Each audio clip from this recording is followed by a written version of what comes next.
नमस्कार, जागो इंडिया में आप सभी का बहुत बहुत स्वागत है। मैं हूं वंदना झा। आर्थिक रूप से कमजोर सवर्णों को 10% आरक्षण देने से जुड़ा संविधान संशोधन बिल आज राज्यसभा में पेश किया जाएगा। कल लोकसभा ने इसे अपनी हरी झंडी दे दी। लोकसभा में कांग्रेस समेत दूसरे दलों के मिले समर्थन के बाद इसकी राज्यसभा से भी आसानी से पास होने की उम्मीद है।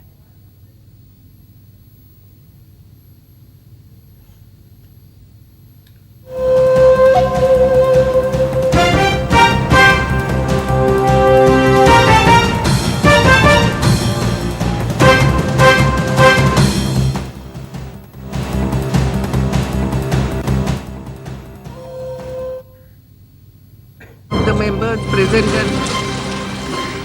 Those in favor may say aye. Those against may say no.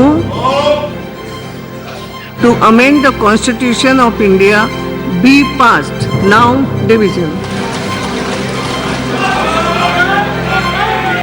ये बहुत ही ऐतिहासिक फैसला हुआ है। ये एक ऐतिहासिक निर्णय है सरकार का और हम इसका स्वागत करते हैं। हमें खुशी है, लोक जनशक्ति पार्टी ने हमेशा से हम लोगों ने इस बात की मांग की थी। प्रश्न 1 पंक्ति 3 और 4 संविधान 124वां संशोधन अधिनियम नौकरी और शिक्षा में गरीब सवर्णों को आरक्षण देने के लिए संविधान संशोधन विधेयक लोकसभा में पास हो गया।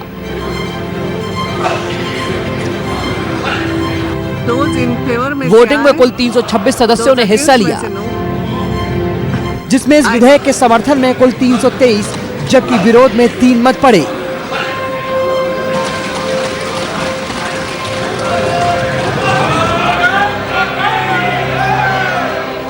केंद्रीय सामाजिक न्याय और आधिकारिकता मंत्री थावरचंद गहलोत के पेश किए गए 124वें संविधान संशोधन विधेयक पर करीब 5 घंटे चली चर्चा के बाद भारी मतों से उसे पास कर दिया गया। Bill further to amend the constitution of India be passed. Now division. विधेयक के लोकसभा में पास होने के बाद पीएम नरेंद्र मोदी ने ट्वीट कर इसे ऐतिहासिक करार दिया। उन्होंने अपने ट्वीट में लिखा, संविधान 124वां संशोधन विधेयक 2019 लोकसभा में पास होना हमारे देश के इतिहास में एक ऐतिहासिक क्षण है। यह समाज के सभी तबकों को न्याय दिलाने के लिए एक प्रभावी उपाय को प्राप्त करने में मदद करेगा।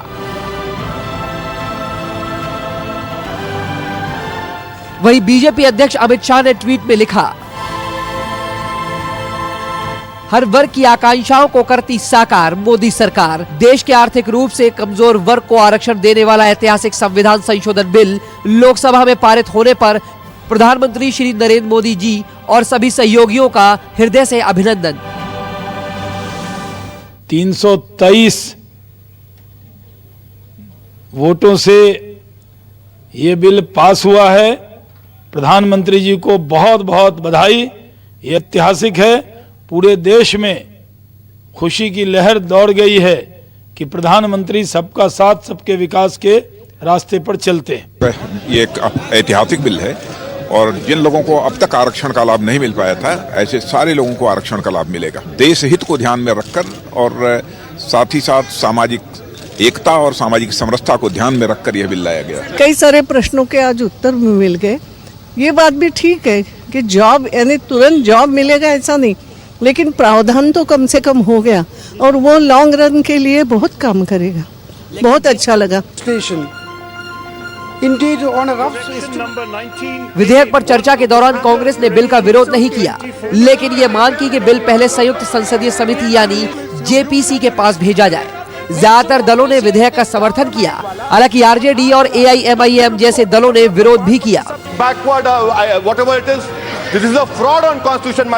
कांग्रेस पार्टी तो इसके लिए हमेशा संकल्पित थी, बल्कि 2014 लोकसभा का चुनाव हुआ था तो घोषणा पत्र उसमें भी इसका उल्लेख विशेष रूप से किया गया था। प्रयास ये होना चाहिए कि लाभ वास्तव में उन लोगों को पहुंचे। हमारी यही मांग है कि महाराष्ट्र में धनगर जाति को जो एसटी चाहिए वो भी उनका दिया जाए, और इतनी आरक्षण की बात हो रही है तो मैनिफेस्टो में महिला रिजर्वेशन का भी है, वही भी कर दे पारित, हमारे पूरा सपोर्ट रहेगा। बिल जो पास हुआ उसमें समाजवादी पार्टी का समर्थन भी है, लेकिन समाजवादी पार्टी का कहना है ये केवल 10% नहीं बल्कि 100% पहले जाति जनगणना करिए। गलतफहमी लोगों के मन में है कि आरक्षण हर समस्या का समाधान है, यह गलतफहमी थोड़े दिनों में दूर हो जाएगी।